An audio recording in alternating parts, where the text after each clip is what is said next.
कहानी की शुरुआत होती है और एक बंदा मर्चेंट्स गिल्ड में पूछताछ करता है कि रेमरेंट कंपनी का काम लेने वाला इंसान कैसा दिखता था। रेमरेंट कंपनी का मालिक कहता है, मेरा नाम पैट्रिक है और आपने अपना नाम कुसुनोहा बताया है, जिसके ऊपर नवाब साहब लिखकर कहते हैं कि हाँ, और किसी कारणवश मैं ऐसे ही बात कर सकता हूँ। वो कहते हैं, आप शीगे शहर कब आए? जिस पर कुसुनोहा कहता है कि मैं अभी अभी आया हूँ। जंजुआ शहर से मैं गोदाम से होता हुआ यहाँ कल ही पहुँचा हूँ। पैट्रिक कहता है, ऐसा है, असल में मैं यहाँ के सारे एडवेंचरिस्ट को जानता हूँ, मैंने आपका नाम कभी नहीं सुना। कुसुनोहा कहता है कि मैंने अभी अभी रजिस्ट्रेशन करवाया है और तो मेरी रैंक की है लेवल 1। इसके ऊपर ये मेरा पहला काम है जो मैं उठा रहा हूँ। असल में मैं आपके साथ काम करना चाहता हूँ, तिजारत बढ़ाना चाहता हूँ। जिस पर वो खड़ा हो जाता है और कहता है कि आप हमारी कंपनी के साथ संबंध बनाना चाहते हैं, लेकिन मैं आपको बता दूं कि आपके काम करने का तरीका बिल्कुल भी सही नहीं है। हम यहाँ पर बात को ख़त्म करते हैं। यहाँ आने से पहले आपको रूबी आइस के बारे में जान लेना चाहिए था। वो बहुत ही खतरनाक और दुर्लभ राक्षस है, उन्हें पाना इतना आसान नहीं होता और आप जैसे लेवल के इंसान के लिए तो हरगिज़ नहीं। तभी कुसुनोहा कहता है कि मैंने सोचा ही था कि ऐसा होगा। तभी वो रूबी आइस उसके सामने रख देता है और कहता है कि यह रहा आपका सामान। पैट्रिक कहता है, ये तो सच में रूबी आइस है, मुझे माफ़ कीजिएगा, लेकिन आपका लेवल देखते हुए मुझे लगा था कि आप इसे नहीं छुटा पाएंगे। कुसुनोहा कहता है, कोई बात नहीं, लेकिन आपको ये चाहिए क्यों? जिस पर वो कहता है कि अपनी गलती के वश मैं आपको ज़रूर बताऊंगा। असल में हम इससे एक दवा बनाएंगे जिसका नाम है अम्ब्रोसिया।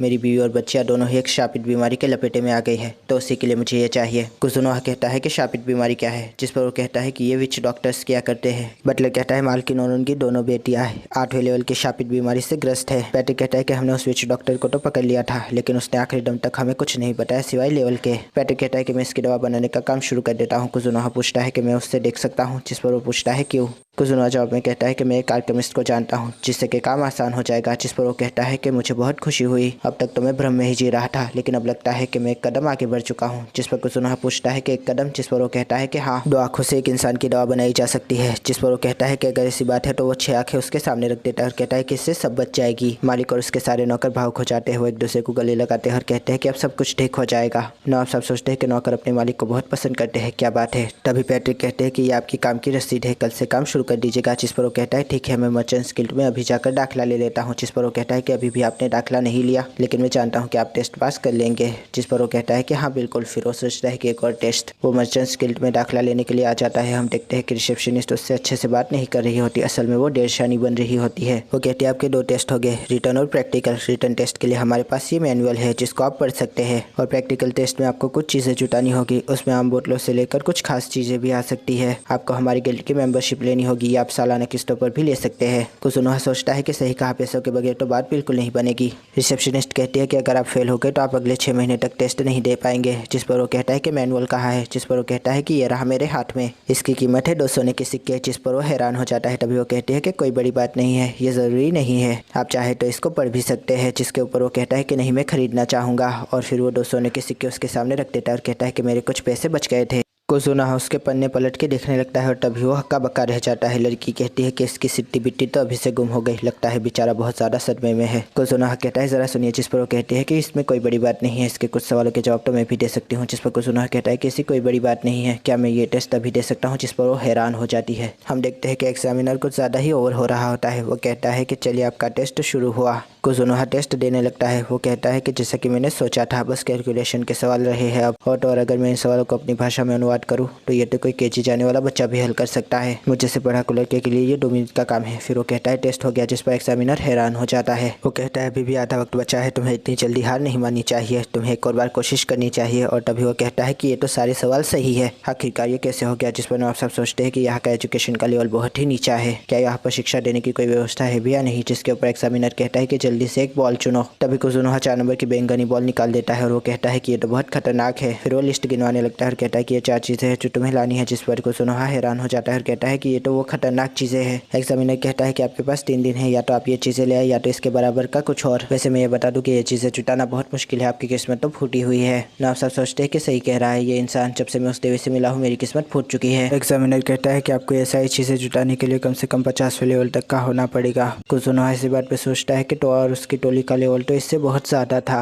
लेकिन इसके बावजूद उन्हें उन मॉन्स्टर से लड़ते हुए बहुत दिक्कतों का सामना करना पड़ा। इसका मतलब तभी तभी वो उन सारी चीज़ों के अवशेषों को उनके सामने रख देता है और कहता है कि आपने जो कहा उसकी कीमत का कुछ भी चलेगा ना। एग्जामिनर चीज़ें देखकर हक्का बक्का रह जाता है। वो कहता है कि रेड बिस्ट की आंखें और एंटीना, इसके अलावा साइड एंड का पंजा भी। आपको ये सब कहाँ से मिला? जिस पर नवाब साहब कहते हैं कि एक एडवेंचर्स की टोली ने मुझे ये दिया क्योंकि मैंने उन्हें लिफ्ट दी थी। तभी एग्जामिनर कहता है मुबारक हो, आप पहले से शख्स है जो बिना बताए यहाँ पर अचानक से आकर एग्जाम देने में पास हुए। जिस पर कुसुना लिखता है मैं बहुत खुश हूँ। जिस पर एग्जामिनर कहता है कि ये बहुत बड़ी बात है, आपको बहुत बहुत बहुत खुश होना चाहिए। रिसेप्शनिस्ट के तो हाव भाव ही बदल जाते हो। कहती है दोबारा जलूल जलूल आना है। कुसुना कहता है कि ये तो गिरगिट से भी ज्यादा रंग बदलती है। फिर वो कहता है कि मुझे खाना खाना है, बहुत भूख लगी है, पता नहीं टोमोई क्या कर रही होगी। तभी हमें टोमोई मासूम छिपकलियों की जान लेती हुई नजर आती है। देखते ही देखते उसके सामने विशालकाय केकड़ा भी आ जाता है और तभी टोमोई उसके ऊपर भी बेरहम वार करके उसे भी खत्म कर देती है। फिर वो कहते हैं कि तुम टोमोई के ऐतिहासिक सफर में उसका खाना बन चुके हो। वो ऑक्स की मदद से केकड़े को पका रही होती है। तभी साथ में खड़ा हुआ ऑक्स कहता है कि मैंने सुना है गाय क्रैक बहुत ज्यादा स्वादिष्ट होते हैं, लेकिन ये तो बहुत बड़ा है। जिस पर टोमोई कहती है कि यहाँ पर ऐसे बहुत सारे जीव है, मजा आएगा उनको खाने में। तभी ऑक्स कहता है कि हमें नवाब साहब को इसके बारे में बताना चाहिए। जिस पर वो कहती है कि कोई बड़ी बात नहीं है। फिर उसे काट कर अलग अलग कर देती है और फिर खाने लगती है और कहती है कि मैंने नवाब साहब की यादों में देखा था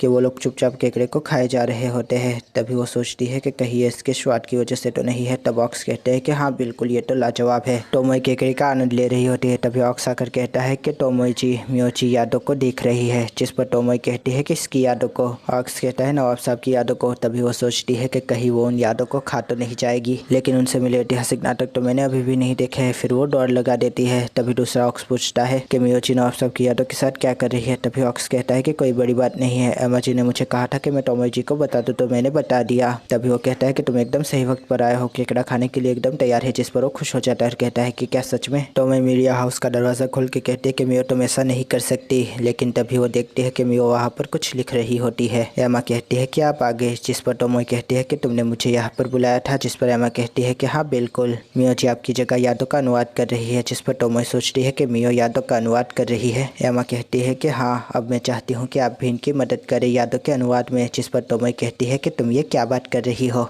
जिस पर एमा उसे दबे लफ्ज़ों में धमकी देती है कि जब तक आप ये काम करेगी मैं बिल्कुल नहीं बताऊंगी नवाब साहब को कि आप यहाँ पर आ गई है और सभी लोगों को स्वादिष्ट केकड़ों की दावत दे रही है। जिसके ऊपर टोमोई सोचती है कि ये तो बहुत खतरनाक है। टोमोई कहती है कि ये एमा तो बहुत ज़्यादा चालाक बनती जा रही है। जिसके ऊपर मियो कहती है कि वो बस ये चाहती है कि अनुवाद का काम जारी रहे। वो सोचती है कि ये अगर रुक गया तो विकास में बाधा आएगी। जिसके ऊपर टोमोई कहती है कि कोई बात नहीं, मैं ज़रा एक ऐतिहासिक नाटक देख लूँ। जिस पर मियो कहती है कि तुम फिर एक और ऐतिहासिक नाटक देख रही हो। जिस पर टोमोई कहती है कि ये बस आखिरी होगा। मियो कहती है कि तुम्हें समझ नहीं आया कि उसने क्या कहा। जिसके ऊपर टोमोई कहती है कि तुम छोड़ो ना ये सारी बातें, मुझे ये बताओ कि मेरे योद्धा के सफर के दरमियान तुम तो नवाब साहब के साथ बिल्कुल अकेली थी क्यों? जिसके ऊपर मियो शर्मा जाती है और कहती है कि हाँ मैं अकेली थी, मैं अकेली थी। टोमोई कहती है कि शर्माना बंद करो और सीधी बता के कुंडी लगाने के बाद कमरे में क्या हुआ था। जिस पर वो कहती है कि असल में वहाँ पर। तभी टोमोई कहती है कि अब बता भी दे, इतना शर्मा क्यों रही है। मियो कहती है मैंने उनको सोते हुए देखा। जिस पर टोमोई कहती है सिर्फ सोते हुए देखा? तुम उन्हें बस सारी रात सोते हुए देख रही थी। जिस पर मियो कहती है हाँ बिल्कुल। फिर टोमोई कहती है कि ऐसा नसीब मेरा कब आएगा, मेरी किस्मत में ये दिन कब आएगा। जिस पर मियो कहती है कि तुम ये क्या बोल रही हो, तुम्हें नवाब साहब को पहले रिपोर्ट करनी चाहिए। टोमोई कहती है कर दूंगी, क्या जल्दी है। फिर वो कहते हैं कि नवाब साहब से डांट पड़ी तो मेरे पास मत आना। फिर वो एक याद को देखती हो। कहते हैं कि ये तस्वीर तो हिल रही है, मैंने ऐसी दिलचस्प चीज इससे पहले कभी नहीं देखी, ये तो कमाल का है। नवाब साहब होटल के मेन्यू को देखते हैं और कहते हैं कि ये कैसी चीजें हैं, मैं तो इनमें से किसी को भी नहीं जानता, ये खाने में तो अच्छी होगी ना। पीछे दो एडवेंचर्स बात कर रहे होते हैं। लड़का कहता है कि क्या तुम्हें मालूम है जंगलों में रेड बिस्ट का दिखना अब कम हो गया है। जिस पर लड़की कहती है कि हाँ बिल्कुल, ये सब कुछ उस गाइन क्रैब की वजह से हुआ है। जिस पर नवाब साहब सोचते हैं कि गाइन क्रैब, आखिर ये किस चीज़ की बला है।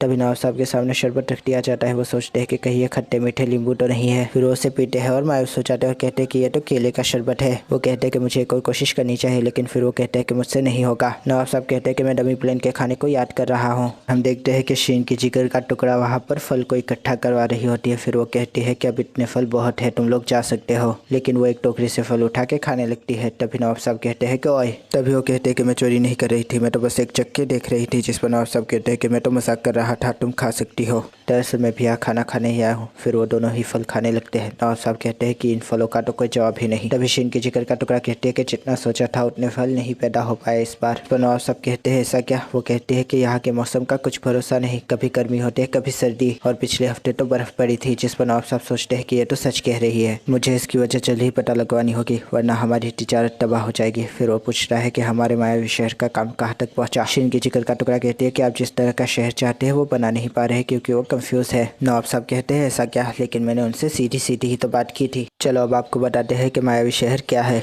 असल में हम यहाँ का माल वहाँ पर सीधा बेचने जाएंगे तो उन्हें इनकी कीमत का अंदाजा नहीं होगा। इसके अलावा हम वो माल बेचेंगे जो बाहर नहीं मिलता तो उन्हें शक पैदा हो सकता है। इसलिए मैं एडवेंचर्स के लिए एक मायावी शहर बनाना चाहता हूँ जहाँ पर वो आएंगे, रहेंगे, खाना खाएंगे और उन्हें कुछ सामान भी दे दिया जाएगा मुफ्त में, जिसके बाद वो उस सामान को लेकर दूसरे शहरों में जाएंगे और हमारे सामान का प्रचार होगा। तुम सुन तो रही हो ना बच्ची, जिस पर हम देखते हैं कि वो कहती है मैं सुन रही हूँ। तभी अचानक से टोमी नवाब साहब के दिमाग में चिल्लाती है और कहती है कि नवाब साहब आप जल्दी से इधर आइए। नवाब साहब कहते हैं इतनी जोर से मत चिल्लाओ, मेरा दिमाग फट जाएगा। जिस पर टोमी कहती है कि जल्दी से मियो के पास आइए, उसे कुछ हो गया है। हम यादों के कक्ष में हैं, जिसके ऊपर नवाब साहब दौड़ के यादों के कक्ष की तरफ जाते हैं। हम देखते हैं कि मियो और टोमी लड़ रहे होते हैं। टोमी कहती है कि बस कर दो मियो। मियो कहती है कि जल्दी से जल्दी मुझे वो दे दो। नवाब साहब ये मंजर देखकर सप्ते में आ जाते हैं। टोमी कहते हैं अभी मैंने उसे क्रिस्टल टेबल में रिकॉर्ड नहीं किया है। तभी नवाब साहब सोचते हैं कि ये क्यों लड़ रहे हैं। मियो कहते हैं तो फिर उन्हें अभी रिकॉर्ड करो। जिस पर टोमी कहती है कि मेरा मन नहीं कर रहा। फिर मियो कहती है अगर ये बात है तो मैं इसको खा जाऊंगी। जिसके ऊपर टोमी कहती है कि रुक जाओ, वो ऐतिहासिक नाटक की बगैर ऐड की कॉफ़ी है, मैंने उसको एडिट करने में बहुत वक्त लगाया है। नवाब साहब सोचते हैं कि ये वीडियोग्राफर कब से बन गए। फिर वो पूछता है कि तुम बता सकते हो कि यहाँ पर क्या हो रहा था। हल्के कहते हैं हाँ बिल्कुल, मियो आपकी यादों का अनुवाद कर रही थी। तभी उसकी नज़र कहीं पर रुक गई और टोमी भी चोरी छुपे डमी प्लेन में केकड़ों की दावत दे रही थी। जिस पर नवाब साहब सोचते हैं कि टोमी तुम कब सुधर गई। मियो ने आपकी एक याद देख ली और इसके बाद यह हो गया। जिस पर नवाब साहब सोचते हैं कि अभी भी कुछ पल्ले नहीं पड़ा। हल्के फिर मुस्कुराने लगती है। तभी नवाब साहब कहते हैं कि तुम्हारा शुक्रिया। टोमी कहती है ठीक है फिर सारी खा जाओ, मुझे कोई फर्क नहीं पड़ता, मैं फिर से एडिट कर लूंगी। जिस पर मियो कहते हैं फिर मैं उनकी सारी यादें खा जाऊंगी। जिस पर टोमी कहते हैं तुम ऐसा नहीं कर सकती, लेकिन नवाब साहब उसे उठा लेते हैं। वो पूछते हैं कि बताओ तुम दोनों यहाँ पर क्या कर रही हो। जिसके ऊपर टोमी कहते हैं कि नवाब साहब आप आ गए। मियो कहती है कि आप यहाँ पर आ गए नवाब साहब। टोमी कहते हैं कि आप समझाए इसे। मियो कहते हैं कि आपको नहीं लगता कि आप टोमी पर कुछ ज़्यादा ही मेहरबान है। जिस पर टोमी कहते हैं कि मेहरबान से तुम्हारा क्या मतलब है, मैं मन लगा के यहाँ पर काम करती हूँ। जिसके ऊपर मियो कहते हैं कि तुम बस अपने ऐतिहासिक नाटकों को एडिट करती हो। नवाब साहब कहते हैं चुप हो जाओ और मियो तुम वो प्लेलिस्ट टोमी को दे दो। जिस पर वो टोमी को दे देती है। फिर नवाब साहब कहते हैं कि टोमी तुम जब यहाँ पर वापस आई तो तुमने मुझे क्यों नहीं बताया। जिस पर मियो कहते हैं क्योंकि वो केकड़ा खाने और दावत देने में बिजी थी सबको। टोमी कहती है ये झूठ है नवाब साहब। नवाब साहब कहते हैं कि अब बताओ यहाँ पर चल क्या रहा है। टोमी कहती है कि मियो हमारे साथ नौकरों जैसा सुलूक करती है, वो हम पे जुल्म करती है, वो सब कुछ देखना चाहती है। नवाब साहब कहते हैं कि मियो तुम भी। जिस पर मियो कहते हैं कि मियो वो सब कुछ बकवास नहीं देखना चाहती। जिसके ऊपर वो कहते हैं कि बकवास से तुम्हारा क्या मतलब है। नवाब साहब कहते हैं कि तुम्हें प्यार से समझाओ क्या। जिस पर टोमी कहते हैं कि नहीं नवाब साहब। मियो कहते हैं मेरी तवज्जो हाथ का मयार तो ये है। नवाब साहब उसे देखकर हैरान हो जाते हैं। वो कहते हैं कि ये तो मेरे पापा मुझे दिखाया करते थे, वो एनीमे है, और ये बच्चों का वो संडे शो है जो मेरे दोस्त मुझे जबरदस्ती दिखाया करते थे। मियो कहते हैं मैं उनके हाव भाव में उनका दर्द अच्छे से समझ सकती हूँ, मुझे वो बड़े स्वादिष्ट लगे, क्या मैं वो देख सकती हूँ नवाब साहब। जिस पर नवाब साहब कहते हैं हाँ बिल्कुल। टोमी कहते हैं कि नवाब साहब। फिर नवाब साहब कहते हैं लेकिन तुम्हें यह तो मालूम है ना कि वो सब कुछ नाटक है, उसमें सच कुछ भी नहीं है। टोमी कहते हैं नवाब साहब मैं भी ऐतिहासिक नाटक देख लूँ। जिस पर नवाब साहब कहते हैं कि फौरन अपनी रिपोर्ट तैयार करो और मुझसे डांट खाओ। जिस पर कहते हैं कि नवाब साहब कहते हैं कि शिके शहर मुझे वापस आना पड़ा क्योंकि कल सुबह मुझे जल्दी उठ के वहाँ पर काम करने जाना है। तो मैं कहते हैं मतलब आपका उस कंपनी से है, वो तो सच में बहुत असर और रसूख रखती है यहाँ पर, अगर उससे हमारे ताल्लुकात बढ़ गए तो बहुत अच्छा होगा। लेकिन मैंने ये भी सुना है कि वो मौका परस्त है और उनके ऊपर भरोसा नहीं किया जा सकता। सच कहूँ तो दाल में कुछ काला लग रहा है। जिस पर नवाब साहब सोचते हैं कि मुझे तो वो ठीक ही लगे, ऊपर से उनका व्यवहार भी कमाल का है, मैं उनसे तिजारत की गुण सीख सकता हूँ। तो मैं कहती है आपने तो उनसे कुछ ज़्यादा ही उम्मीदें लगा रखी है। तभी नवाब साहब कहते हैं कि यहाँ पर 2 बिस्तर है और मैं तुम्हारा नवाब, तुम अपने नवाब के लिए दोनों एक बिस्तर में एडजस्ट नहीं हो सकती क्या। जिस पर तुम्हें सोचते कि नवाब साहब नादान है, उन्होंने मियो के साथ अकेले होने के बावजूद कुछ भी नहीं किया, लगता है अब मेरी बारी है। और फिर वो थोड़ी अश्लील चीजें करने लगती है। नवाब साहब उसको देखकर समझ जाते हैं। हम देखते हैं कि मियो भी टोमी की ताल में सुर लगा रही होती है। टोमी कहते हैं कि आप जहाँ चाहे वापस सो सकते हैं नवाब साहब। तभी नवाब साहब कहते हैं कोई जरूरत नहीं है बिस्तर की, मैं यहाँ पर बैठे बैठे ही सो जाऊंगा। जिस पर उन दोनों के ही अरमानों पर पानी फिर जाता है। टोमी कहते हैं सुनो मियो हमें कोई और रास्ता निकालना पड़ेगा। जिस पर मियो कहती है कि हाँ बिल्कुल। तभी नवाब साहब को एल्केमिस्ट का मैसेज आता है। वो कहता है कि यह कार्ड तो सच में बहुत कमाल का है। एल्केमिस्ट कहता है कि मुझे समझ नहीं आ रहा कि मैं कैसे आपका शुक्रिया अदा करूं, आप मुझे अमृतसर बनाने के लिए अपने साथ रखना चाहते हैं, आपका बहुत बहुत शुक्रिया, मैं जल्द ही आ जाऊंगा। नवाब साहब कहते हैं कि अब जब ये मेरे पास है तो मुझे दवा बनाने के बारे में ज़्यादा चिंता करने की ज़रूरत नहीं है। नवाब साहब देखते हैं कि वो दोनों ही सो जाती है बच्चियों की तरह और नींद में बड़बड़ा रही होती है। तो मैं कहते हैं कि चलो अब सामने से हट जाओ, और मैं कहते हैं कि यह है मेरी लाइटनिंग थंडर। नवाब साहब सोचते हैं कि ऐतिहासिक नाटक के साथ साथ अब मेरे पास एनिमेस की फैन भी है, ये तो सच में सरदर्द है। तभी दूसरे दिन की सुबह होती है। अल्केमिस्ट कहता है कि आपका शुक्रिया सर, जो आपने इस काम के लिए मुझे चुना। नवाब साहब कहते हैं चलो मेरे साथ, मैं तुम्हें काम की जगह दिखाता हूँ। जिस पर वो कहता है कि मैं आपके पीछे ही हूँ। उसके पीछे खड़ा बंदा कहता है कि क्या सच में इसके पास सारा सामान है? जिस पर उसका साथी कहता है कि हाँ बिल्कुल। तभी वो कहता है कि सारे एडवेंचर्स को इकट्ठा करो। वो कहता है कि सच में? वो बंदा कहता है मैं सारे एडवेंचर्स का खर्चा उठाने के लिए तैयार हूँ, मैं किसी भी हालत में रेमब्रांड शैतान को ये नहीं करने दूंगा। और यहाँ पर यह एपिसोड खत्म हो जाता है। आशा करता हूँ दोस्तों आपको ये रिव्यू पसंद आएगा। अगर पसंद आए तो लाइक कीजिए, शेयर कीजिए, सब्सक्राइब कीजिए। ज़्यादा पसंद आए तो कमेंट भी कीजिए। दोस्तों थैंक यू, खुदाफिज, अपना ध्यान रखिएगा, फिर मिलेंगे। Thank you.